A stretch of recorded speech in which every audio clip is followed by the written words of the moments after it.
What is going on, everybody? Welcome back. This is the JR Wisdom channel. Once again, I appreciate you guys for tuning in.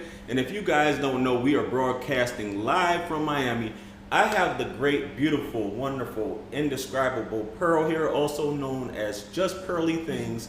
I'm glad that she's tuned in and she's rocking with us this evening. We're going to find out a little bit more about her. But before we do, hit that like and subscribe button. Also, if you guys haven't already, subscribe to Pearl's channel. Go ahead and do that right now. The link will be in the description. Let's go. Thanks for having me. Oh, for sure, for sure. You know, it was a long time getting here. You know, it was last minute. I didn't know that we were going to make this happen, but I'm glad we finally did. And here we are, this beautiful part of, what is this? South Beach? Is this considered South Beach? I mean, I don't know. I just got Airbnb. I put in my GPS. Yeah. Now I'm here. For sure, for sure. How have you been liking it so far? I really like Miami, actually. Really? I'm surprised I do. I didn't think I would, based on what I've seen online, but it's actually really pretty. Right. I know you've been here previously on some, and we're not going to say any names right now, but you appeared on a few podcasts in the past, or whatever. 2 times, I think, if I'm not mistaken. But you like it here. What do you think about moving here? Maybe. It's on the list of cities I'm looking at. Really? I'm looking at Miami, Nashville, Austin, Dallas, and Tampa. Those are the 5 cities. Awesome. And we're going to get into that because, Yeah. you know, a lot of people, we know that you're based in the UK right now. So I guess that's going to be a shocker maybe to some people to hear that for sure. They don't notice the British accents on the show? Yeah, I mean, I guess what I meant is it's a shocker that you're actually coming back. Yeah. You know what I mean? Because I know we've been seeing you making your rounds, and if you guys, like I said, you guys haven't been seeing her, she's everywhere. YouTube, TikTok, Facebook, all social media platforms. Pearl is everywhere. She's doing her thing, and we're going to talk about the rise and the content that's put out, and you know, the kickback, the pushback, and the pick me stuff and all that. So before we do, Pearl, so let's start at the beginning. Where are you originally from? Chicago suburbs. Chicago suburbs. So what does that mean for folks that only know Chicago for drill music now? What does that mean when you say Chicago suburbs? Well, I grew up on 40 acres. It's like 45 minutes from the city. We had chickens and ducks. Okay. And we had 4-wheelers. Yeah. I grew up there with 9 siblings. So, well, sort of. I grew up with 6, but they adopted some later. Right. That came later. So literally 40 acres? Or is that what it's called? Yeah, no, it's 40 acres is how, I grew up on 40 acres Wow. of land. Yeah. Okay. 4-wheeler trails. Okay. Yeah. So were you active? Was it kind of like a farming lifestyle? Or No farming. Said chickens. Really. I heard you say Yeah, chickens. we did have chickens, and we had pet chickens. We just had a lot of animals, and we just liked to 4-wheeler on the land, but Gotcha. we weren't actually farmers or anything. Gotcha. So what was it, other than that, what was it like growing up with that many siblings and outside the town, outside the city? I really enjoyed growing up with that many siblings. And I really like the suburbs too. I feel like the suburbs is a perfect mix because you're close to a city, but you're not in it. And you don't have to deal with the traffic, the congestion, all the people. But you're close enough that if you want to go to it, it's close by. But siblings, I really liked having a big family. My siblings are literally my best friends. So yeah, I don't know. I really wish people had more kids. Yeah, okay, that's why we had a conversation, Yeah. you know, off camera about the kids thing. So, and when I found that out, my mother, just like what you were saying, and a whole lot of other people, as you mentioned, grew up with it seemed like 10 was the magic number for some reason. You know, I don't know how many kids my father has, but you know, it's neither here nor there. You know, just like that. But so school. What were you like in school? I was just an athlete. So I played basketball, volleyball, I ran track. So when I went to Catholic school for, 12, 15 years, something like that. And all I cared about when I was in high school was sports. So I played volleyball in college, and then I played semi-pro in England. And then I had a pro contract I was offered this year, but I turned it down because YouTube was going good. Really? Yeah. So what year was this when you were playing semi-pro in England? I know we'll get to that, but I'm still playing. Oh, you're still playing? Yeah, a lot of people don't know that, but I still play. Okay, I don't know how that would. Yeah, I had no clue. Yeah, it's actually too much.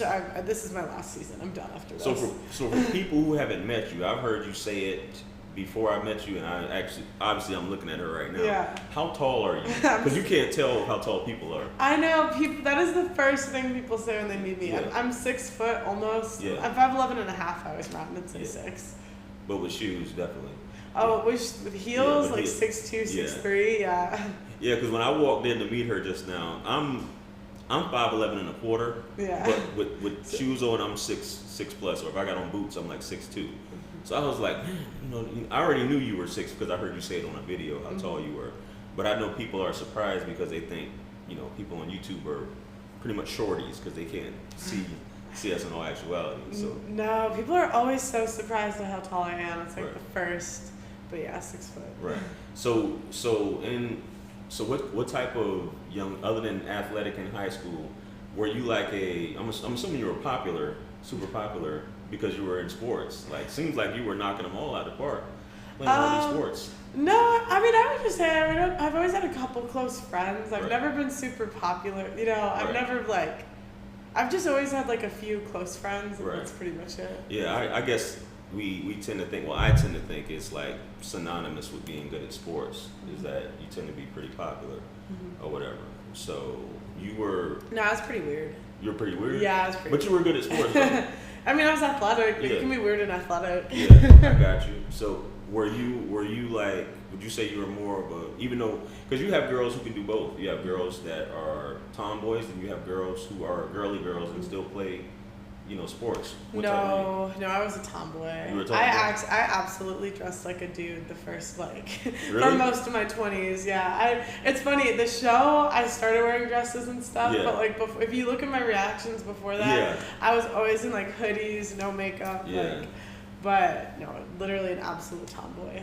So the show is what started you kind of wearing dresses and things like that. Okay. Yeah, well, and when I had a sales job too, I started to dress up for that too. Okay. But it's just kind of you can't live as an athlete your whole life. Yeah, for So sure. yeah, I just felt like the next phase was kind of dressing like an adult. Right. So did you really date in high school or? No, oh my god, I didn't date at all. I know you said you weren't in Catholic. Did you go to Catholic high school? I did go to Catholic Okay. high school. So was that kind of like forbidden or frowned upon in Catholic high school? I know there's wild stories I hear now about Catholic school yeah. girls. I don't know. All of my friends weren't really that into that. Right. But yeah, no boyfriends or anything. Gotcha. So you graduate high school, you get scholarships, I'm assuming. Or No, I went to a D3 school. okay. So so there's no scholarships for Okay. Division 3. It was really competitive D3 school, but no scholarships. So did you play multiple sports in college? Yeah, yes. What all did you play in college? Basketball, volleyball, track. I did lacrosse for 2 weeks too, but then I quit. You said lacrosse for 2 weeks? Yeah, then I quit. Okay. I was like, this is too much work. I gotta Yeah. stop. Where'd you go to college at? Elmhurst College in Chicago. Yeah, I've heard of Elmhurst. I just didn't. I know went where it to Ohio Northern for a year, but the volleyball team I didn't really get along with, so I transferred. was. Oh man. Sheesh. It's kind of a stupid reason to transfer in hindsight. What was it? Were they too catty? I mean, what was it? No, they hated me. I was kind of cocky because I could have went to a D1 or D2 school, but I went to D3 because I was like, I want to play every year. Right. And then I went to a D3 and I got freshman of the year. I was all conference. I just felt like I was hot shit. Oh. Yeah, and so the older girls just didn't really like that. And I was kind of like, can I do it again? Right. I probably could have been more humble though in hindsight, but. So any championships or anything? No, not at that school. We were top 20 in the nation Okay. at the second school I was at for Division 3. So I think we made it to 17th in the country at one Gotcha. point. We made the NCAA's 3 years or 2 years, something like that. Okay. And did you graduate? Yeah, yes. What did you graduate in? Economics and Business Administration. And I got a market research certification too. So. Dope. So college, did you date any in college? I had one college boyfriend. Okay. Yeah. I'm just asking because I know people, for people who only watch Pearl, and haven't seen it. She's been doing a lot of interviews lately, but for people who don't know, just to get background, because it may be some questions that they may not know in terms of that. So what did you do after graduation? Did you go straight into the workforce or? Yeah, I worked in sales for 2 years. Okay. And then I hated sales, so I hated it. I was copier sales, and I did it for 2 years, and that's the worst type of sales. when I talked to Kevin Samuels, literally that was one of the things when I told him what I did, he was like, copiers it. Like, what is that for people? I don't know. What is a that? stand-up copier that are in the offices, like they're like $10,000 machines, but they're all exactly the same. So when you're in sales, like it's easier to sell things that are a little bit different, right? Because you can say, oh, this, like my product's better than theirs, but like we are all selling basically the same thing. Right. Copier sales. Yeah. So, I hated that.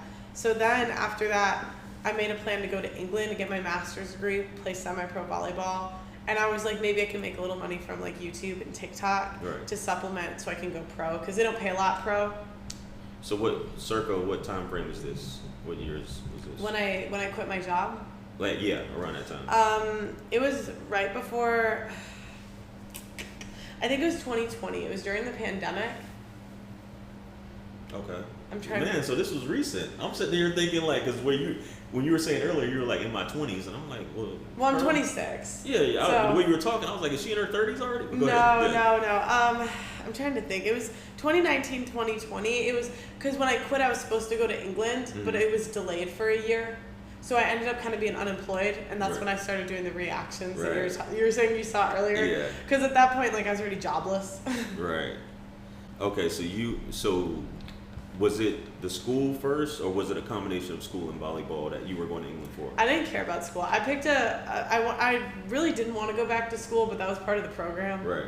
Yeah, I didn't even do very well either. I failed a couple classes, so the YouTube stuff got too much. Yeah. But no, I just wanted to play. I missed volleyball. Gotcha.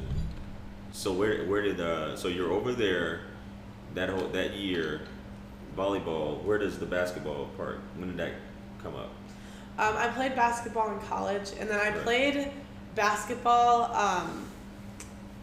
Just like I would play with the basketball team in England when the volleyball team, like the games weren't at the same time. Right. So I'd only play with them like once a week maybe. Right. And I played in like maybe 5 games. Gotcha. But I would play on the basketball team when I had the time, but I just didn't have a ton of time. So that's what happened. I quit my job, and the UK COVID happened. Got it. So I think it was around 2020, and so it was delayed for a year. Right. So I quit my job in October, and I was supposed to go in January. Right. Because that was like when COVID was starting to look better, shit was opening, and then it like kind of happened again. Right. So then it got delayed until September. Mm-hmm. So I basically had a year where I was home, and I was like, okay, well, I already quit my job. I might as well just like work on the reactions, YouTube. I did TikTok too. So. Right. And that was the early part of this year, last year, right? When was that? That was about a year and a half. I was a year when I left for London. Yeah, because I remember you made a post. You were like, about a year and a half ago, I left for London. Okay. It was October of not this last October, but the October before. So like a year and 3 months. Okay. So what reactions? What made you like? What drew you to YouTube to do reactions? Like in that specific niche.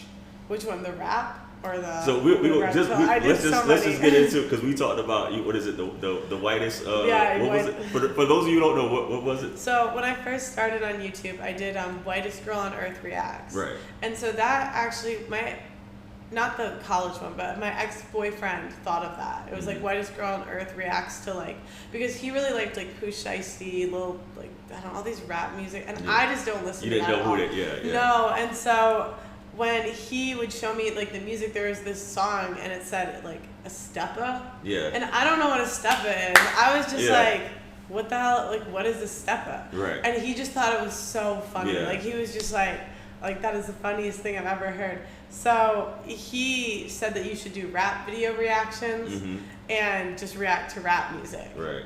But I got so bored with it because, oh my God, I made a PowerPoint. It's like the same thing that all the songs are about. And then on top of that, they'd all get demonetized too. Yeah. So it was kind of just like, and then someone sent me Kevin Samuels, and that was like when the red pill journey started. So was that, how much about, because we get into the male-female dynamic, the relationships, you know, obviously what Kevin brought about to women was an eye-opener, you know, as far as revolutionizing it in a sort for YouTube. How much of that content were you aware of in terms of his message, what he was bringing? Oh, none of it. He triggered me at first. What do you mean? Oh, he totally triggered me, Kevin. Yeah. Yeah, like, because I've never really, I would say I was very, like, I don't know, blue-pilled, I guess. Yeah. So a lot of the stuff he was talking about, like, I had never heard of. Right. So he was talking about how high-value men cheat. Mm-hmm. And my dad's a high-value man, or, like, minus the LinkedIn. Like, I read the things that Kevin listed. Yeah. My dad doesn't have social media, so I guess he didn't have the LinkedIn one. Yeah. But I was just like, Dad, where are your hosts? Like, I don't understand. Yeah. Like, I called my dad. Because... And that, like, triggered me at first. But I realized what he was saying, like, later. Yeah. But, yeah, I was definitely triggered. And what was your dad's response? My dad? My dad was like, have these guys try one wife before they try multiple? Right. So it was basically, so you were shocked at first. Yeah. You were like, what the hell is this guy talking about? And then what changed it for you? Well, I just listened to more streams of his. Right. And I just feel like the truth is still the truth. Right. And you can't, like, run from the truth. So the truth can trigger you at first, but if you keep listening and understanding to what they're saying, like, it's true. Right. And you can't, like, you can't deny things that are just true. Right. And, you know, throughout all of history, like, and that's what I understood he was saying, like, the top men have always had multiple women. And most guys, if you put a bus full of models at their door while they're waiting for them when they get home, most guys are probably going to do something at some point. Some guys just avoid the situations, you know, and I know the red pill's like, everybody cheats. I think some guys just don't put themselves in certain situations. Right. But, like, you just balance the probabilities, they might. Yeah. So I just understood more of what he was saying. And I started to see the delusional girls that were, like, coming on his show. Yeah. And I was like, who are these women? Yeah. Do you think, because I think this is something important, do you think that it transcends, like, race, culture, all those barriers in terms of his message? Or do you think it just applies to, like, a certain portion of society? Oh, I just think it's the West. Just the West? Okay. Yeah, like, I mean, I think the West, like, I think his message is for the West. Like, maybe not the cheating, like, that's more of a global perspective, but a lot of the issues that he was talking about, I feel like applied to the West. Right. Because, like, that's who's having the most problems. Like, single motherhood isn't a big problem globally. It's a problem in the West. Right. For sure. So that conversation about, you said a busload of models. I had this, I'll say her name on here. I just interviewed her. Princella, the Queen Maker. Have you ever heard of her? Mm-mm. She's on TikTok. She's an extreme, like, feminist to the point. And I brought up that point. I didn't even know Kevin said that, but I brought up that point. And she was like, see, that confirms men's, you know, how men are. Men have no self-governance, and men are just out of control, which is how her side of the matrix looks at it, is that men just in general don't have any governance or control. What do you think about that? Just in because you've interviewed a lot of people, you've watched a lot of content and things like that. I think most men have more self-control than women. Let's talk about our Instagrams. Like, come on, who's worse? Come on. Yeah. Who sexualizes ourselves more? Men are like, come on. Yeah. And that's what, like, you start to realize is, like, we give women a pass for things in society. I've seen so many mothers and wives that have come on my show. I'll look at their Instagrams after the show. Ass, titty. Like, it's just like, and you guys are gonna get on the men, right? Because, you know, they're more inclined to cheat. Like, I think women cheat just as much nowadays. Thank you. Why do you think women objectify themselves like that, though, and complain about it? About men doing it? Just out of curiosity. It's because it's like we don't want consequences. And that's the thing, like, I just think women were so used to, like, going through life, like, I mean, when you think about it, most men lie to women. Yes. Because they're trying to sleep with us. So, like, there's very few of us that have been told. That's why a lot of the stuff was triggering to me, too, because we're lied to all the time because men are just trying to sleep with us all the time. Right. So it's like when someone tells you the truth, you're just like, what? No, this can't be true, da-da-da-da. And nobody really tells women about ourselves. Right. You know, because they're trying to sleep with you all the time. Like, when's the last time a boyfriend, like, has really reprimanded his girlfriend for her Instagram? Like, I'm sure you can think of someone in your general circle that his wife or his girlfriend's Instagram is mad. I mean, you're a little older than me, so I don't know, maybe not in your circles, but I certainly can, and I know none of their boyfriends would say anything. Right. And so it's like they've never been told about themselves ever. I think it's definitely a respect factor when it comes to relationships and things like that. But like you said, that, and I don't know what percentage, if you could give an offhand percentage, but you said you went on their pages afterwards and they're all double cheeked up. A lot. Yeah. If I go, let me think. I would say 20 to 30% their Instagrams aren't horrible. Right. I would say like 70 to 80% roughly of the girls that come on the show, it's like madness. Right. Now, to be fair, like, you know, they'll be like, not all women are like that. To be fair, like, I would imagine girls that come on the show are more attention seeking. Okay. However, like, because that's always the common argument I hear. It's not all women, like, who are these women? But it's like, you guys are missing the point of the whole problem. Like, you can't say that women are not more promiscuous now than they were 50 years ago. And it's going in that direction. So, you know what I mean? Like, it's like, are all girls like that? No, but a lot. It's an issue. Right. So from this, when you moved to the UK, so going on from reaction videos to the platform you currently have, you know, the show, the pregame show that you have. Yeah. How did that idea come about? So I had just gotten out of a relationship. So like when I first went to the UK, I had a boyfriend. We tried Dissonance, didn't go well. And so then once we broke up, I was just kind of sad. And so was that your first breakup? No, second, but what? Was it a serious? I mean, that was your first serious one? Yeah. Gotcha. So I was just like sad, but then in what do you call it? In the spring or in February, March. Yeah, it was February. So I just decided to like make a show and bring in girls from the show. And I'd been learning about all these red pill concepts for like the past year. So I had so many good like talking points that I could see, you know, is this true? And I was like, like the girls I know aren't all like that. Yeah. They were exactly like that. They were exactly like that. And I was like, they wouldn't be that delusional. They were exactly that delusional. So I was like, you know. Yeah.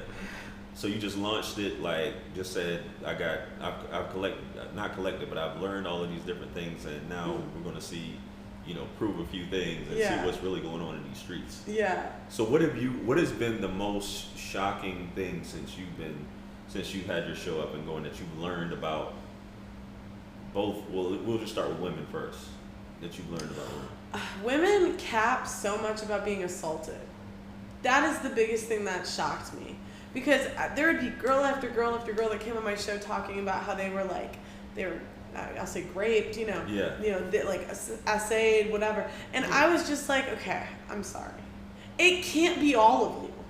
I'm like, it can't be all, like, I just genuinely don't believe that it's like all of these girls. And I don't know, they can say whatever they want about that. Right. And then I would ask more questions and they wouldn't make any sense. So I'd be like, did you go to the police? No. Well, why wouldn't you go to the police? Well, I didn't want to put a black man in jail. Well, who gives a shit if he's supposedly beating you? Right. Like, I'm like, what does it matter his race if he's beating you?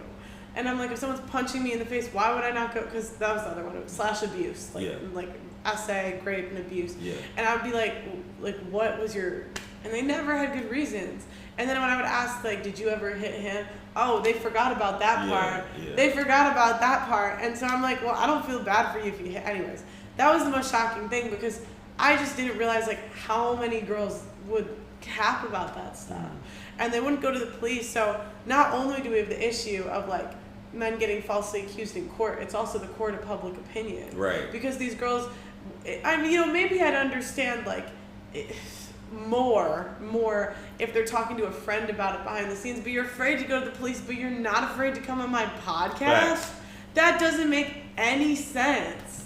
Facts. That's, swear to God, someone touch me, I will go, I will. Well, I think there's a, because I know you're big on stats, Kevin was big on stats, me not so much, you know, I just talk from experience. I think 3 out of every 4 women are assaulted, supposedly. That's what I've heard. I don't know how, I'll have to whip it out here probably No, it's like a bullshit stat. It is? Yeah, because Yeah. they include things like being drunk and having sex. Right. So like the things that they list as like SA, Right. it's very broad. Right. So it's like they brainwash girls into thinking that like we're being raped and like all this stuff all the time when we're not. And what I realized is that violence against women that's a business. And that's, Please expound. Yeah. Yeah, so there's millions of dollars that goes into, you have to follow the money. There's like all these organizations that have the same pattern. So it's like violence against women, BLM, the freaking environmental stuff. It's the same pattern. Well, they'll complain about a problem, not really have a solution. These guys are bad. And it's like what they'll do is there are incentives to like keep these problems alive because Right. there's so much money in it. And I don't know like all the ins and outs of it, but it's like once you see it, you can't unsee it. Like there's just these, it's like a pattern. Right. And it's the same like rhetoric they use for violence against women that they would use like even for the freaking environment. Right. Do you think because a lot of men talk about this, especially in the judicial system, in the court system, do you think there's like an agenda in terms of, as you said earlier, what you found out by having your guests on, that a lot of them cap about SA, things like that. But especially in the U.S., in the judicial system, that it's taken very seriously, obviously, the criminal system and the judicial system. But if it's false, there is no recourse or repercussions for that. Do you think that there's an agenda for that or a reason? Is it because when you said that, that's what I thought of. I thought of them doing like, okay, she can say this, you spend X amount of dollars to defend yourself, and it turns out through, undeniable proof that it's a lie, and there's no recourse, she doesn't go to jail. But go ahead, I'm sorry.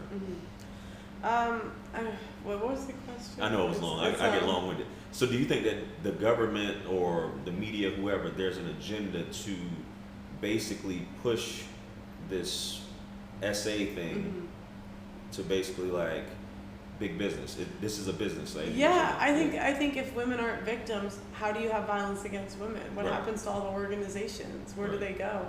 And it's so bad that I just learned this the other day, so I might be butchering it, but it's like in 33 states, it's called, oh my gosh, I can't think of the name, but there's like a training system that they use that was based on, like, it's for domestic violence, okay? And it was 3 feminists that came up with it who admitted it was fraud. Like, they admitted that, like, because it basically said that women are perpetually the victims and men are the aggressors. Like, that's the default. And the women that came up with this system said in a college textbook that it wasn't what they were seeing in real life. But they were so committed to this like feminist ideology, they implemented that I think in the 80s. Right. And so it's like even in the court system, like they're literally trained with a misandrist training system. Sheesh. Yeah, I know. I just found this out the other day, and I was just like, that's crazy. Yeah, we definitely. I'm gonna have to link that one and look that up when we're done with this and link that in there. So real quick before we go into the next one, what's your thoughts on Tory Lanez verdict? I don't know enough about the case.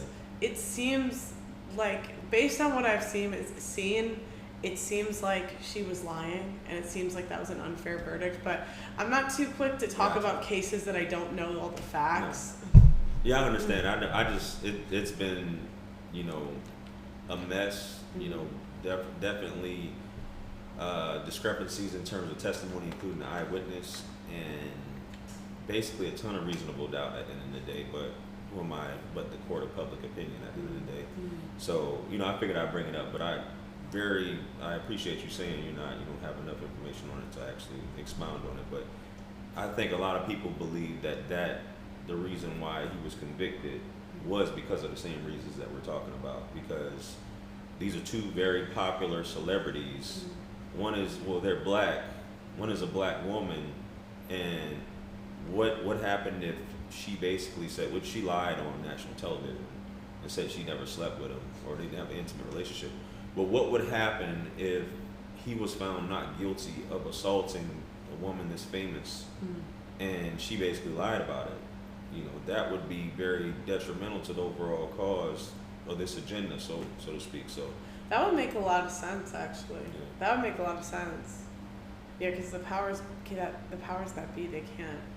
Yeah. Hypothetically, I don't know how. I'm getting more red pilled on things. So Right. Yeah.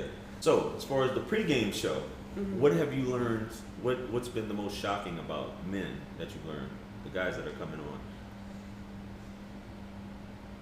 Oh my God, men cap about two things on the show. One, money, having jobs. Well, there's been a lot of regulars that I thought had jobs. They did not. I found out later. Yeah. No, it's like, because who's coming on the show? A lot. Not men with jobs. Yeah. Right. Two. Second thing. Guys will cap, because guys will cap about, well, one, it's really sad to see how much, like, guys can't even get, like, the bare minimum from a girl. Like, literally the bare. What do you mean? Like, guys will tell me stories of, like, their exes, and, like, she did this, or, like, which is, he said, she said, right? Mm-hmm. But I'm like, all he wanted her to do was, like this one guy told me that he paid 100% of the bills, took care of her, whatever. All he wanted her to do was, like, have dinner waiting and the house clean, and she couldn't even do that. And I'm like, she got free rent? Mm. That's all she had to do? Right. What? But third thing is that guys, I always ask about body count. I'm like, how many bodies is too many bodies? Men cap about that question. Go ahead. Okay, I'll tell you why. Yeah. Because they'll all say 10, right? But I see who they date. They're not girls with 10. I'm telling you. You already know it's far beyond. Oh my God. So it's like kind of like men will come on the show and be like, I would never date a hoe. Da, da, da, da. But I'll see who you're dating. Are they saying dating or marrying? Which one is it? Because you know how guys distinguish, as I call the red pill warriors. They'll distinguish marry versus wife and things like that. Look at all I can go based on is they give them commitment. Mm-hmm. So it could just be a casual thing for a couple of months, but like I would think most guys aren't going to give a girl commitment if she's an absolute, like he's not going to call her his girlfriend. Right. You know what I mean? That's what I would think. But yeah, that's because I'll hear guys say like, well, I'm not gonna wife her. I'll definitely have sex with her or whatever. Yeah. And but as far as wifing them, from what I've heard, this I always call it per YouTube guidelines. Per YouTube. Because they always regurgitate the same number. Like I don't see how you can tell me what's gonna be my number, or how can I have another guy tell me how many women, how many men a woman should have been with. Yeah. You know what I mean? So it's 3 is what I'm hearing, but you saying you're hearing 10? No, that's the most common. I've done the street interview so many times. Yeah. And they say 10? Yeah, roughly 10. Like, I don't really care. I don't have a dog in this fight. Yeah. But I've just noticed that they'll say 10, but I see who they're dating. So I'm like. What's your thoughts on, in terms of a woman's body count? I mean, I think lower is better. Yeah. Like, you should be careful with who you sleep with. Right. I mean, I think the ideal is for a girl to be a virgin. Right. But, I'm not, so. So what's your thoughts on that whole pair bonding thing, though? You know how they say how, like, if she's been with X amount of dudes, Oh, I agree with, I'll give credits to, with Rolo on this, Mm-hmm. where he says, like, okay, the number matters, but not for the reason you think. Like, it's not about the number, but it's, like, about the number of, like, I hate the word, but alphas. Right. So it's, like, if she's, but with 2 guys, but one's Michael B. Jordan, one's Jason Momoa, like, she's probably done for. Versus a girl that's had, like, 7 or 8. Do you know what I'm saying? Yeah. But, like, they're lower. Like, I think the most important thing for us as women is to be with the best guy that we can. Mm. And knowing that is the best we can do. Right. That's my personal. Got it. Do you think it affects how she treats a man, though? Yeah. Yeah. No, absolutely. Because I know that's one of the things where some guys on the opposite side of the argument, or some people on the opposite side of the argument, saying that, as long as she treats me well, Mm-hmm. she could have been with X amount of guys, or it's none of my business. Well, I mean, I think men are logical. Right. And they're just like, you know what? I'm never going to know. So it's like, what am I going to do? Question her all day? Go interview her ex? Like, the interview people, like, what else are they going to do? All they can do is base it on how she treats them. Let me ask you this too, They're just solution oriented. As a woman, and just be honest with me on this, because guys will say this all the time. How do you feel about a man asking you, "Hey, Pearl, how many dudes have you been with?" Mm-hmm. How would you feel about that? Well, if I'm seeing him seriously, I don't have a problem. You know, Like I don't have a problem. I don't want to tell like random people I don't know. Right. Do you know what I mean? But like if I'm seeing a guy seriously, like I feel like guys have a right to know that. Right. But the problem is men don't believe you anyway. So so that's where it's kind of like, dude. No, I get it. I get exactly what you're saying, because it's just like, I think it's almost like cheating sometimes. Mm-hmm. If you think somebody's cheating, you know, no matter what they tell you, at the end of the day, you're going to ask them. And some people, even if you catch them cheating, they're still like in denial. Like, I still want to compete. But I think that was important to ask you, because this seems to be a thing. Me personally, like, everything you just said is what I believe in terms of asking a woman. I wouldn't ask a woman. Now, if I have knowledge ahead of time, as you said, you have knowledge of these guys, that they're girls. Yeah. If you have knowledge and I'm assuming they do, if you have knowledge, I'm just assuming, or maybe you have. Oh, they know. Yeah. Oh, they know. Yeah. Sometimes I'll even be like, hey, I don't know if I would. Okay. You know, but. Yeah. If I had knowledge, that's completely different. That's what I tell guys. If I know that this girl, if I know we're in the same town, I know she's been with this dude, and I wipe her up, that's different. I'm not about to launch an investigation or interrogate her or do the detective work to try and figure out, okay, how many times has she been in the sack, so on and so forth. But that's just my thoughts. So, ideally, for you personally, what would be, based off all these data points you gathered, what would you consider, you personally, the ideal man? Ideal? Is this delusional or realistic? Whatever. Because sometimes people will ask like, you're perfect, like, and then girls will answer, but it's like realistically. Realistically. I would say my height roughly or taller. Yeah. Like I know the comments are like, that's only this percent. They get bad. I'm sorry. Okay. Give or take, I would go like an inch or two shorter. That's okay. An inch or two shorter. Yeah. Roughly my height or taller. I like nice smiles. Right. Good job making like roughly like 60, 55K or more. I mean, depends on where you live, right? You know what I mean? Like, depends, but, and his age, right? You know, but, and ideally like 5 to 10 years older. Mm-hmm. I think 5 years is like good, but yeah. 10 is, 5 to 10. Hardworking and a family man that wants a lot of kids. That wants a lot of kids. Yeah. Yeah. Yeah, because I would like to have a lot of kids. Right.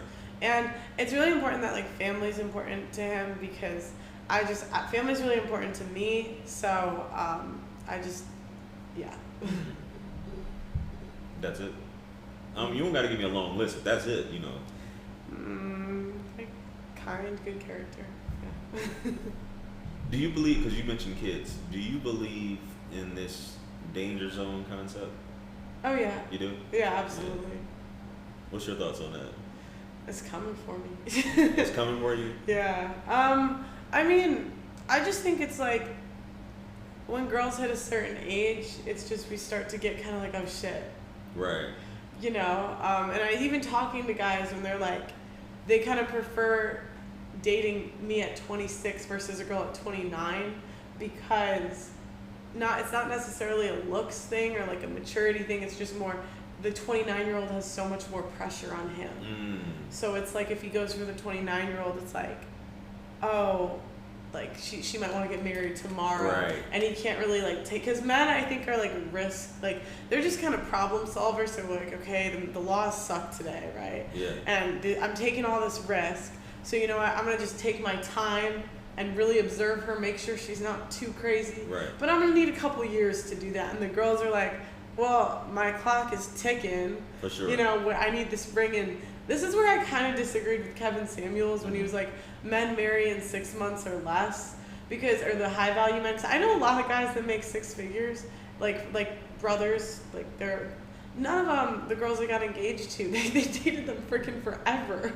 and they make 6 figures in their early 20s. It's just like I feel like men are problem solvers, right? And it's not like he doesn't love you or he doesn't want to marry. Maybe this is just the woman's point of view, and like maybe guys are just that's just what they say. I don't know, but that's just my opinion on it. I get what you're saying, and I do agree with Kevin, and I've spoken on that as well. If a man know if he wants to get married, it's not going to take him forever to figure it out. You know what I'm saying? It's definitely not going to be like 30 days or something like that. 60. You know, that 6 month, I think that's a sweet spot, because maybe you had a chance to cohabitate in some way, shape, or form. Not to say you guys have moved in, but when you reach a certain point and that's actually what you want, like I know I want to get married. I don't think that it takes years to figure that out. Just in my estimation. See, this is just I guess it's just coming from personal experience. Like everyone I know that's gotten married has dated them for like 2-3 years. Yeah. Like that's so normal in my generation. I agree. But I will say that like I think sometimes the guys are like, all right, now I'm ready. Yeah. Oh, she's here. Okay, cool. Yeah. It definitely doesn't take 10 years, because I'm pretty sure you know some people who've been together 10 years and they've been engaged for like 6. Oh my gosh, my oldest brother definitely married a girl after 10 years. Oh yeah? Yeah. So what I think that was too long. That was too I don't know how you waited that long. Yeah. I mean, it's I would say it's what women allow too. Yeah. I hate to say it. If you stick around that long and you don't let them know, like, hey, you know. I guess she won though. He makes good money. He's tall, and she got the kid. Right. So I don't know. She won. So what number are you in the 10? Yeah. Okay. I didn't ask you that. It's kind of confusing because I'm one of 6. Okay. I grew up second. I was the oldest girl between 2 boys. Okay. Then when I was 22, I found out I had a brother that they gave up for adoption. Okay. So that's 7, and then they adopted 3 teenagers, but I wasn't in the house. Like I was in college and they adopted like a 15-year-old, and then when I was a baby, they adopted a 15-year-old. So like they were all gone when I was growing up. Yeah. So out of the full 10, I would have been 4th. Gotcha. But out of the 6 I grew up with, I was 2nd. You were 2nd, so you're pretty much like almost the oldest. Then gotcha. Yeah, I know we segue in, since you mentioned 10 or whatever. We didn't even cover what number you were, because that is a lot, and not to know, you know, where you stand at in that. So that danger zone is real, for sure. Men have a preference in terms of things like that. I know, and we're going to get into Tate here shortly. Okay. I know Tate said, what was it? Don't date a woman older than, was it 25 or was it 22? I think he said something like that. He said that he doesn't typically date women over the age of like 26 or 26, something. Yeah, roughly. I don't remember roughly. I think. Yeah. See, me personally, like I think the mid 20s for a woman is, I think at that point she's no longer childish. Because I've dated women that were like 22, 23, and they're just all over the place.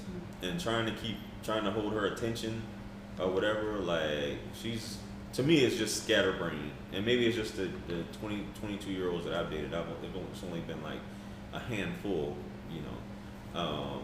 But that's just my preference. And like I told you offline, I'm 40, and people who know me know. Well, I'll be 40 next week, guys. That would be like the lowest I would go, is basically what he's saying, like mid 20s. Because I think women are less problematic at that point. Because at early 20s, and this is where I used to disagree with Kevin, is that you're still getting to know what you want. You're still trying to figure. I got married at 19, so I didn't really know who I was or what I wanted. My ex-wife didn't. You know what I mean? So I think that can she know whether she's ready to be a wife? Can she be a wife in the early 20s, like 22, 23? For sure, but I just still feel like you're still learning some things, unless you were raised in a certain type of household, you know what I mean? So I think 25 to 30 is like the best outcomes. For sure. I mean, just according to the data, it's 25 to 30, 10-step the best outcomes. I can dig that. I can dig that for sure. And I mean, depending on your age, I know you got these older guys. Let me ask you this, because I think this is a very good one. Do you know, so what's been like the older women that you've had on the show? What's been the age group for that? Like how old are they? Yeah, have you had women in there like late 30s? I've had like women in their 50s. In their 50s? Yeah, but I've had women late 30s too. All over, all different types. And do you notice a different mentality in terms of what they're looking for in a man, or are they genuinely looking for, or generally looking for? I'd say they're equally as delusional. Yeah. Maybe even worse sometimes. I will say, like, the older women tend to say more like provider type stuff versus the younger women may say like focus more on like the hot guy, you know, cute, tall, where the older women might say like a nice guy, I want to settle down. But yeah, it's like a mix. Yeah. Do women care about looks? I think women are more picky on looks than men. Really? Women find 80% of men as unattractive. I can dig it, but does that really, like, at the end of the day, do they really care? Because in my experience, I know you're giving me data. Yeah. You know, my experience, you see, and we can say money is, you know, but growing up, traveling, being around the way, you see so many gorgeous women with, and I know beauty is subjective, we get it. But a man can look at a man and say, this dude is dusty, you know what I'm saying? This dude is not attractive, whatever. But you see a ton of beautiful women with guys that society, for the most part, and I'm generalizing. Are they rich? No. Oh, no. These are average really? dudes. Do you average see that? dudes. A ton, yeah. I don't really. I've been around. So you typically see beautiful women with, like, attractive men? I've seen, like, the opposite. Like, I feel like guys will actually date down and look, because usually the girl's a little chunky, a little overweight, a little bit. Like, what do you mean? Like, yeah, like, but guys don't see it. Like, men, it's, like, interesting. Like, I feel like men rate women higher than, like, I would rate them sometimes, which maybe, like, is wrong. I don't know. But it's like, because men look to qualify where, like, women look to disqualify. Yes. Yeah. For sure. So it was really interesting talking to people after the show, like my producer, and I would ask him, like, did you think she was cute? Like, I was just curious, like, who, like, his perspective on the girls. And it's like, a girl would be, like, kind of chubby, but, like, men don't see it if she has big boobs. It's, like, really weird. Like, what do you mean by that? Like, her arms are, like, chunky, like, and I think, like, a lot of men like thick women. Yeah. I get it, the whole, and we and I hate to keep bringing up Kevin Samuels, but you got the whole size 4 dress, what is it, 5'5", 120 pounds, or whatever, and for the most part, as a man, I never agreed with that, because I'm like, you have a preference, most dudes have a preference. I mean, big women, you can just go on Instagram and see them killing it, like huge followings, BBWs, having huge followings. And you had a girl on there. I think this clip went viral. She was overweight with glasses, and she was saying, what was she said she was 8.5. Yeah. But she was like, dudes don't care. She said something like that. She was like, dudes don't care about my weight, or I'm not fat, or something like that. She said. Oh gosh. I mean, guys might like a girl thick, but she's still got a small waist. Like, she can't be like. For sure. I'm not saying dudes. I'm not saying guys like fatty. I mean, excuse me. Overweight women. I'm not saying that guys like them, but how you say that you would rate, and it could be because of scarcity sometimes too, where you're located at. Here in Miami, you know, like he would say LA, like. Oh no, Miami. I would agree. The women here are hotter than the guys. Right. Oh my God, the women here are so attractive. Right. I almost wanted to move here because I'd be so motivated to like work out. Like, oh my God. So you have an abundance here. So I guess when you say the guys, you would rate a woman lower than he would rate the woman. I would guess, like, I don't know, just usually, like, I'm thinking of personal experience, but I've just found that a lot of times, like, I'll know the data behind it. So if a guy's 6 foot, that's top 15% of men. And so it's kind of like, I feel like when I take that, like, their height into consideration, like, women tend to date up looks wise. Right. In the middle. But when you take it, like, with money, like, then obviously you get the ugly with the rich. Or sorry, the hot chick with the rich guy. With the rich guy. Man. But men, you know what's crazy?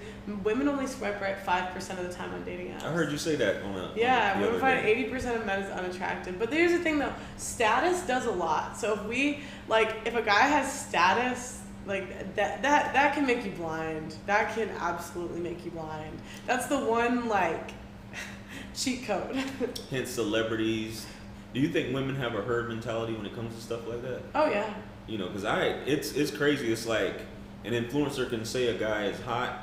Mm-hmm. I mean, you know, back then we didn't call them, you know, movie stars and stuff like that influencers. Mm-hmm. But any celebrity could call one guy hot, and then all the women are like, he's hot. Yeah. You know, I don't think men have ever said that with women, and you're just like, Lizzo's hot. yeah, yeah. Nobody's gonna say that. So it's just I find that strange. Status, as you said, is super important. Chris Brown, i.e., spending $1,000 to take a picture with Chris Brown. You know what I mean? A lot of guys were complaining, but I'm like, maybe you just have to get to that status. You know what I'm saying? Yeah. You know? Well, and it's also pre-selection. So it's Please like expound. if other women, like, okay, back in the old days, Yeah. if let's say you had 5 women that selected you, right? Then to me that says, oh, he can take care of me too. For sure. Because he has resources. He's strong enough to protect them, so he can protect me too. For sure. So it's like pre-selection, basically. So women, because you were talking about something like this earlier. So when women view men, and I know you said disqualifying earlier, are they looking for security? Like when women are first looking at men, and they see a man out and about, you know, we look at a woman, we're undressing her, Yeah. putting her in every position, Yeah. you know, just imagining all these things, you know. But with women, I know women can look at a guy and say he's attractive, but never have another thought about him sexually or anything. Are women, do they look at men more as like security? Because I think that's kind of like what you were just saying in terms of providing, or pre-select. Well, it depends on the age. So like Yeah. women under the age of 25 tend to like go for more the hot guy. Short, because there's like 2 mating strategies. It's good genes and resources, basically. Right. So it's like Rollo always talks about the hot guy at the foam cannon party versus like the security, like long-term security. So women over the age of like 25 to 27 roughly, they tend to go for resources. Or below that, they tend to go for looks. So what about the emotional, what I like to say, the emotional roller coaster, emotional variety type guy? What do you, the toxic? If you want to call it toxic. Oh, women love toxic. Like, you know. we love toxic because let me tell you, that's all the girls ever talk about on my show is their toxic ex. And you know damn well who you talk about is who you loved, you know? Because it's the guy that, like, you never heard about. You guys dated? What? Yeah. Oh, I forgot to mention it. Like, she literally forgot because he's, like, dead to her, basically. Right. But the one that she's always talking about, that's who she couldn't get over. Right. And I think that's something that's, you know, a lot of guys complain about in this, I guess, the red pill space in terms of coming to know, because that was one of my things, is, you know, learning about, as we like to say, female nature, and being a good guy, which is fundamentally what women tend to say. Every woman will say, I want a good guy for the most part, to be politically correct. And guys will basically try to conform to that, be the good guy, buy the roses, you know, call you, take you out, you know, text, all this stuff. And especially my experience, and now I'm hearing this from other guys as well. And they either get ghosted, you know, or things like that. But the guy who doesn't do those things, who is aloof, who's detached, who's emotionally unavailable, who gives her an emotional variety, shows up, you know, he's like the one that's unforgettable. You know what I mean? The one that she typically, you know, always talks about, as you said, or was like, if I could just be with this one guy, because it's almost like a challenge. I don't know. What are your thoughts on that? No, I think you're right. Yeah. You just spoke facts. Yeah. Because I just feel like it's that a guy that puts it all on the table. It's like, where's the challenge? This is too easy. You know, this guy I'm wondering about. You know, and I didn't discover this till my 30s. So I was like, you know, replaying all the issues that I've had, and when I did things right, when I did things wrong. So I wish that we could be realistic about that and just say those things. You know what I mean? Yeah, but I think like girls, we don't want to say, oh, we love a chase. Yeah. Like, right. like girl, like we don't want to like. because one, I think a lot of this stuff isn't conscious to us. Correct. Like we don't sit down and think, oh, like my favorite ex was the toxic. You know, Right. You're not sitting down and consciously thinking that. And if you do figure it out, it's like, I mean, honestly, it makes us look horrible. Right. And like that's kind of embarrassing. Yeah. And I hear the term that women who are like that just aren't healed. God, I'm so tired of hearing about They healing. heal. I'm so tired of hearing about healing. Yeah. If you got trauma, like this is Auntie says, if you got trauma, go deal with it. Stop talking about it. Go to a therapist, go to your mama, go to wherever, and deal with it. Stop talking about it to everyone. Right. Nobody gives a shit about your trauma. For sure. You said Andrew said that? No, Auntie. Auntie? Oh, Auntie Jenny. She comes in the show. Oh, okay. My bad. I thought you said that. Okay, got you. Yeah, that trauma. I mean, some people don't know they have it too.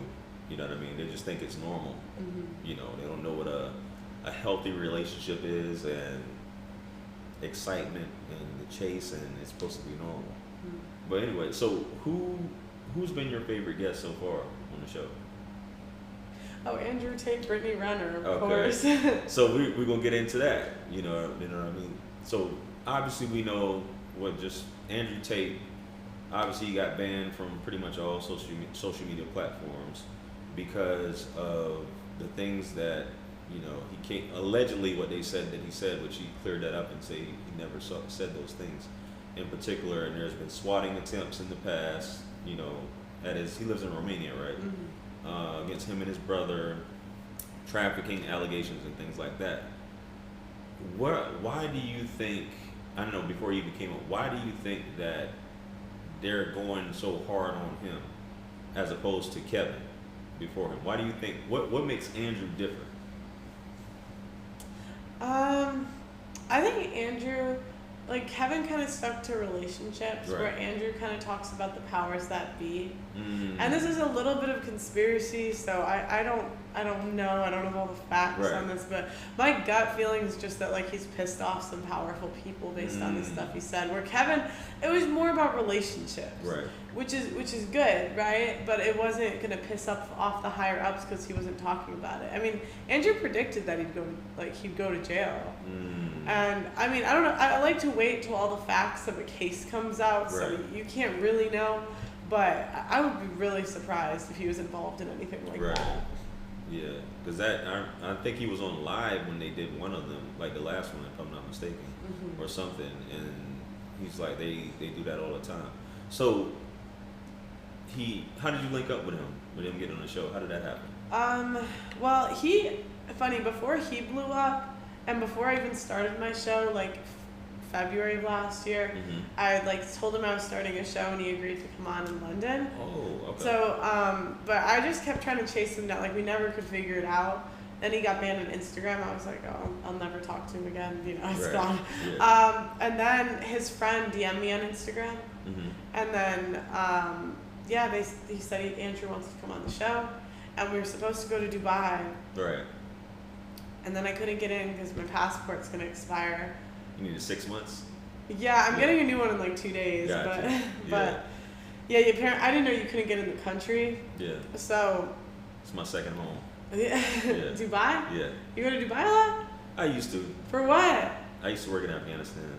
Why? So I was a contractor. So you have to stop over in Dubai Okay. each time. So in and out, landing there, spending a few days, Mm-hmm. go back to the States. So vice versa. So yeah, that's why I call it my second home. It's Oh, not like that's so interesting. I Yeah. don't know anyone that went there a lot. Yeah. But you were supposed to go, passport, yeah. Yeah, we did all this, then it got canceled. But it was lucky it did because Brittany wasn't going to go to Dubai. So if we did it in Dubai, Brittany wouldn't have been on the panel, which I feel like would have changed the entire Right. dynamic. Then he said, okay, I'll come to you in London, and Brittany agreed to come. Gotcha. So. Okay.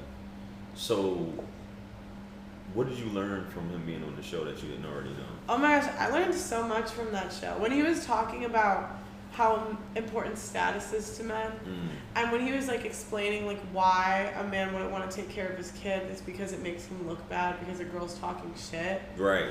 Yeah, so it's it makes him look like a bitch and it makes him lose status. And I never thought about I mean, one, I think women over-exaggerate how many deadbeats there are to begin with. Yeah.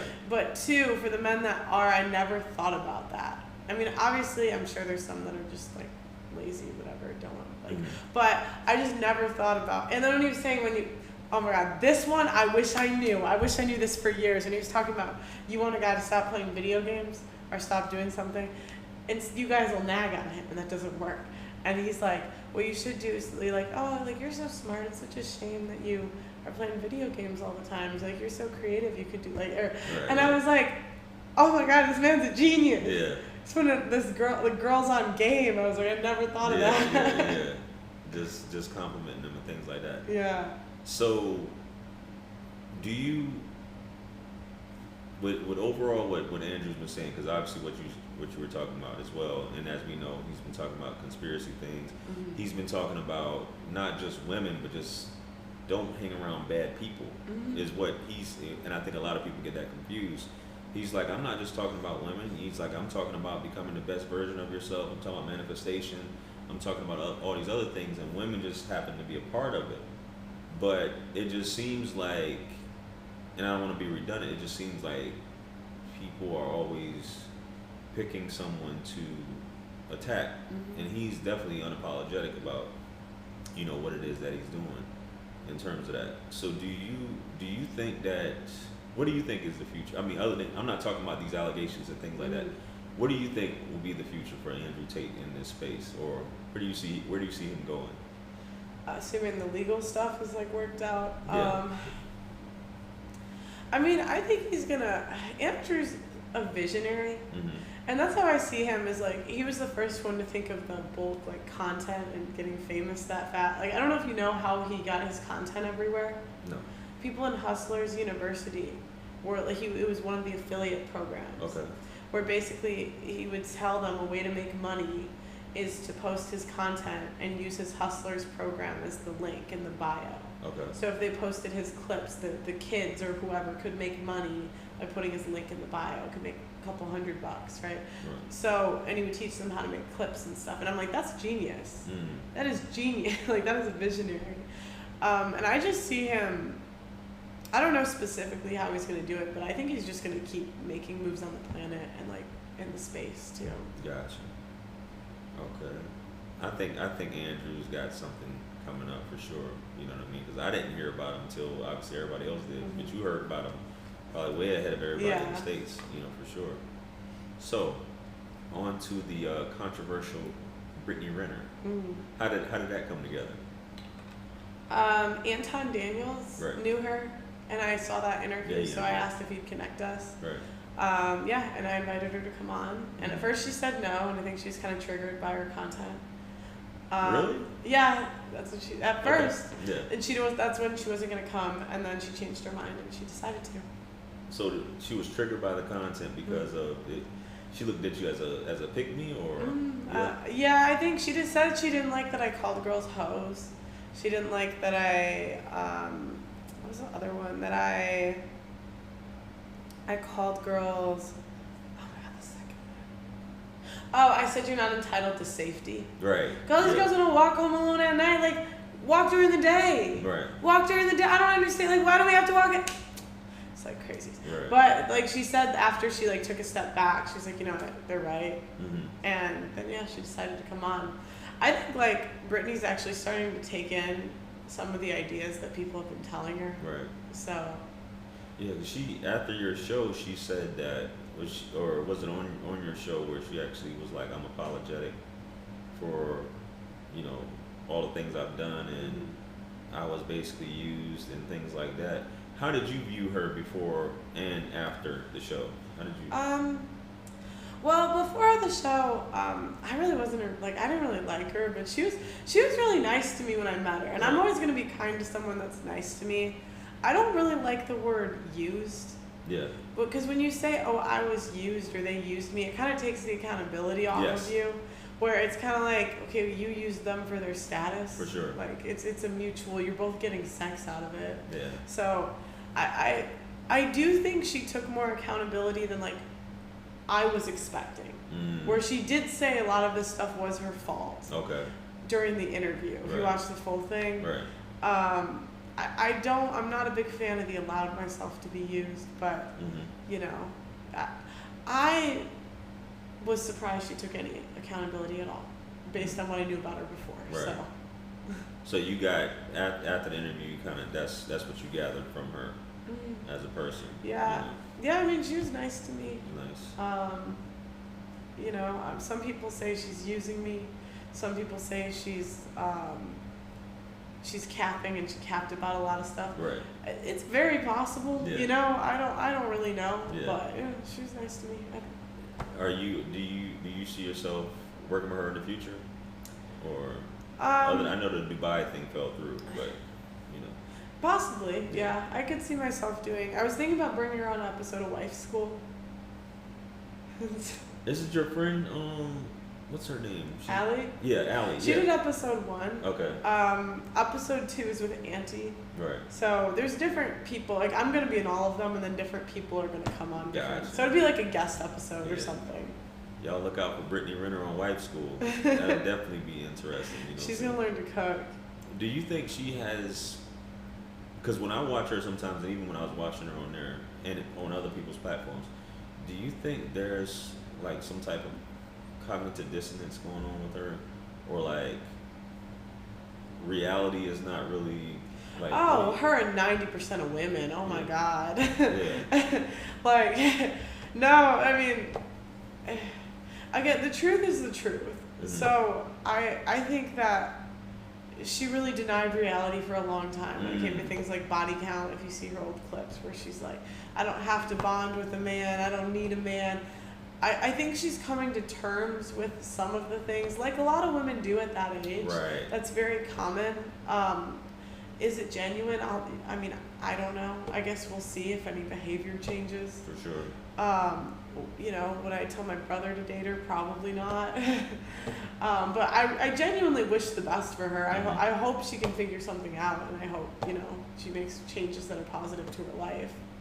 Do you think women like her can be reformed or redeemed? No, not usually. No, sorry. Again, oh my goodness. No. No. Hey, I appreciate you being honest. Yeah, I mean, look here. Here's the thing. Like, I'm willing, and I'm not trying to come from a place of I'm better than these girls, right? No, for sure. I'm not married either, right? So, but like for people that want help and want to work, I'm always willing to like give them resources, for sure. right? And I also think that having her on social media, like talking about this stuff, is good regardless, because the next generation of girls can see her as like a case study. Right. So at least like they even let's just say she's just doing it for the attention, or let's just, you know, all of that. Who cares? Because she's she's letting younger people know that that's not the way to do it. Right. You know. So do most girls in her situation have good outcomes? No. Do I think most guys should date girls like that? Typically, no. Do I hope the best for her and hope she figures something out? Yes. I think it's very, from what you're saying, I agree with you as well. But there's a ton of girls. She has a huge following. There's a ton of girls who idolize her and want to follow in her footsteps. You know, I'm not necessarily saying the route of, you know, being in all these celebrities' faces or their beds, but definitely for sure be within those circles, which I think, you know, says a lot in the West in terms of trying to go that route. So ending up, you know, because I know we've been on here for a minute, have you seen a difference between, and I know it's still the West, between women in the UK and women in the States? No, not even a little bit. Sheesh. I grew up with nannies from around the world. Mm-hmm. So I will say there's a difference between women in like other countries. Like I had a nanny from Brazil. She was a lot more feminine than most like girls here, I would say. But in general, London is like exactly like the U.S. except the girls are uglier. Yeah, they're like not as good. If you want to be, if you're like ladies, if you're an adjustable 5, 6, or 7, go to the UK because you will go up 1 to 2 points. 1 to 2 points. They're mid. Everyone's mid there. Yeah, and they're gonna get you, Pearl, when you go back. Look at, I'm not even trying to be rude. It's like the Midwest versus Miami. Damn. Look at, I'm from the Midwest. I'm from, like, this is coming from someone, I'm from the Midwest. But when you go to Miami, you lose 2 points. Come on, these women are beautiful here. Jeez. They're stunning. Like, know your market. Yeah, know your market. What? Yeah. Goodness. Know your competition. Yeah. I had no idea because, you know, we look at the only thing, like, I haven't been to the UK. Mm-hmm. I've only flown in. I've been meaning to make it there. My father's side is from the UK. But we only know about, I think the biggest thing that we hear about is their dental. You know, dental is not that great, even though they have a universal healthcare system. Everybody complains about the teeth. The whole system is shit. It's not good? Oh my god. I've always heard it was so good over there. But anyway, no. It's that bad. Okay. Sheesh. So, in ending, so what do you have coming up? What do you have planned? What's in the future for Pearl? I really want to hit 1 million, and then I'm gonna take a month off. Maybe my dad says take a week first, see if you get bored. But right. So, because it's been a lot of work this last year. Right. Where are you at now? I'm in London. No, I mean where? I mean, you said you want to hit 1 million. Where are you at now? I think I'm at 965. 965. So I'm really close. So then I'm gonna take some time off. Then I want to bring the conversations we have on the couches to the streets. So I want to go to churches and ask why are women single in the churches. I want to go to fat chicks and ask why they haven't lost weight. I want to go to, I want to take all the conversations we have, on the couches. And I want to ask, single women over 55 and say, are you happy? Single childless women over 55. Because 45, I feel like they're still in denial. I can pull a kid off. I feel like 55, 60 is where you start to get the real answers. Yeah. And the real outcomes. So single childless women, are they really happy? Because, we could talk about study after study, anecdote after anecdote, but I want people to, see what's real. Sure. So let's take the red pill, everyone wants to say that it's not real, and so let's take it to the streets and see what people say. So hit 1 million. What does Social Blade have you at now? They probably never, next couple months you hit the mill? No, I think I'll hit it in the next 2 weeks. Say less. Yeah. My bad. Sorry. Yeah. I said 2 months. I'm sitting up here. I forgot where you were. We've gotten a lot. I'm getting 5K subs a day right now. Nice. So I think it's gonna happen soon. Nice. So, but we have backlogs of content, so you guys may not even know. yeah, that you haven't even put out. So you got tons of content still yet to put out. Yeah, because we just had to hire a new editor, so we're just Right. So for those, what would be some advice that you would give for both sides, for both women and men that are looking to, based off what you learned from both? I'll start with women, that they can do to put themselves in a better position to. Oh, women? Okay. Yeah. This is what I've learned from the men. This is what the men. First of all, they don't want you to talk to them when they get home from work. They want 30 minutes for you to just shut the fuck up. Second, they want sex all the time. They find it very disrespectful. Not disrespectful. It hurts their I don't like to say ego because it sounds like I'm trying to make it a bad thing, but it's hurtful to them when you are turning them down for sex all the time. Third, they just want the house to be food waiting and ready. So it's they come home, they want it to be quiet, they want food on the table, clean house, kids kind of calm down to see them.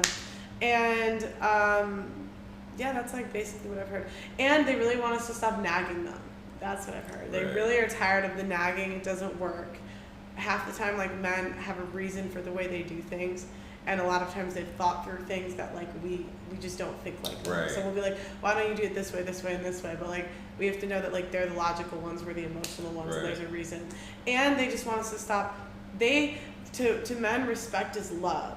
So if you don't respect their decision or their opinion, to them that is very offensive. Right. And you might think it's funny or bicker, you might think it's you're playing a joke, but and I've learned this lesson before while trying to banter, but men find this it's very disrespectful to them. So yeah, learn to cook and take your ass pics off social media.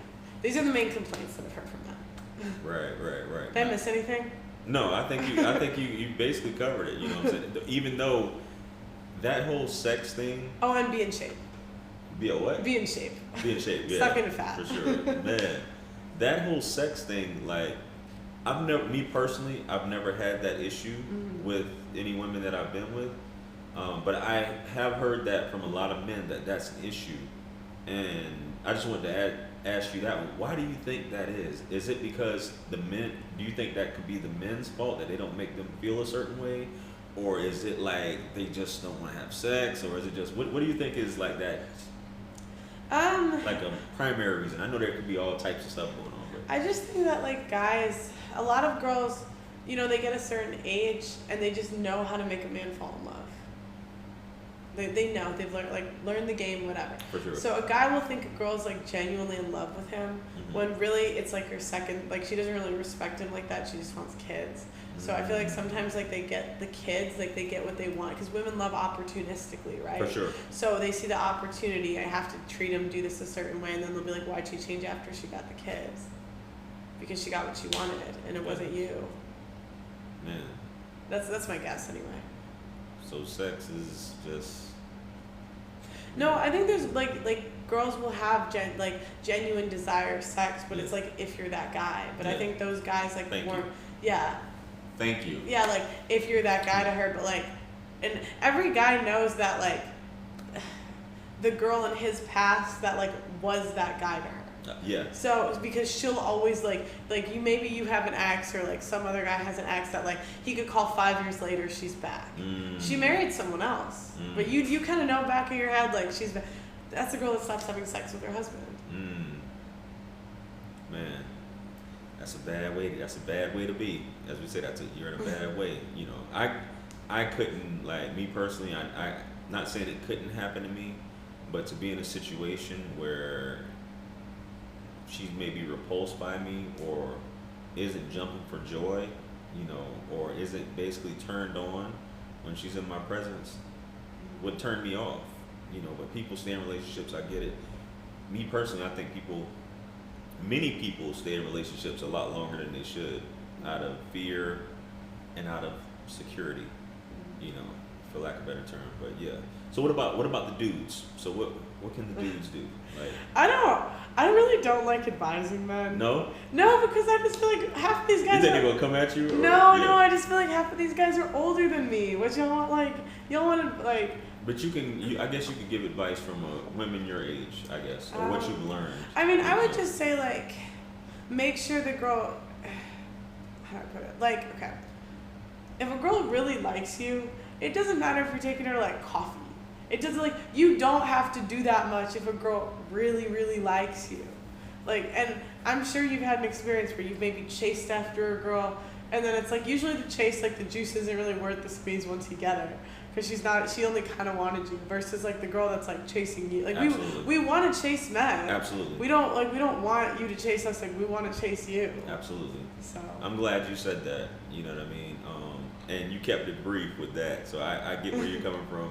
But I just felt like someone like your age, you can still give some, which was definitely good advice in terms of that. Yeah. So I think that's it, Pearl. I don't want to take up too much of your time. Anything that people don't know about you that they should know? Because I know you've done a ton of interviews, and maybe somebody hasn't asked you something in particular. What do people not know about Pearl? I have an English bulldog. Yeah, I have an English bulldog. I used to do reactions with her way back in the day. I seen the picture you posted, by the way. Yeah, I have an English, and she does a lot of tricks. She knows how to close the door. Yeah, and she knows how to roll over. She's like very very good dog. How old is she? She's like 5. 5. I got her when I turned 21. My mom was so mad. She was like, "Don't get a dog." She was right. I shouldn't have. But I love her, but I shouldn't have got the dog. You had some issues getting her in the UK? It was horrible. Yeah. I had to pay like over $1,000. Yeah.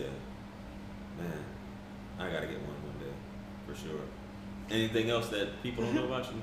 No, that's all I can think of now anyway. Yeah, that's all I have. You know, I appreciate you allowing me in this illustrious space here. We're live in Miami, guys.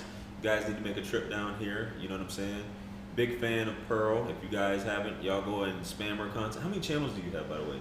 If you can shout out your channels. I thought you had like 2 channels, but you have more, right?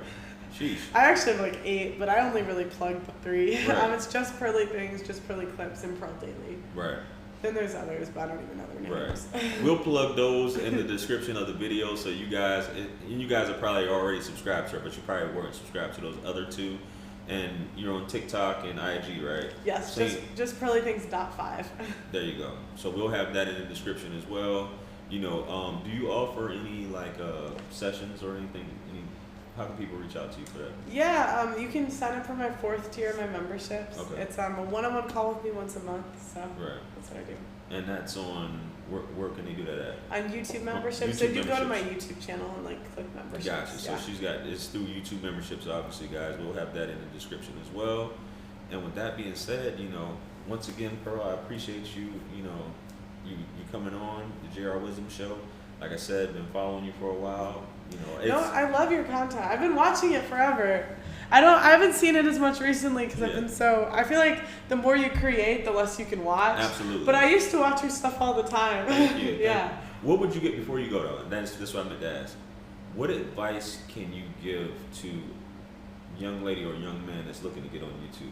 Just something simple. Like what would you tell them to be successful? Oh gosh, I have so many tips. Okay, your title and your thumbnail and your watch time are the 3 most important things. Your watch time equals how good your content is. So if your watch time's low, that means your content's not that good. You have to improve that. Your click rate is your title and your thumbnail. So that's those, you need to be studying other people's thumbnails and other people's titles and seeing like what works and what doesn't. And 4th, just get out there and do it. There's so many people that just ask me a million questions of how to do it, but like I can answer so many questions, but if you don't do it, then it's just never gonna happen. Yeah, for sure. Real simple, straight to the point, guys. You just gotta get out there and do it. Awesome. She just gave you the rundown of those things that are most important, guys. So with that being said, make sure you guys subscribe to her channel. It'll be in the description. Much blessings and abundance. Appreciate you guys for tuning in, and we're gonna see you guys on the next one. Out of here. Peace. It's God's beat maker. And I don't know.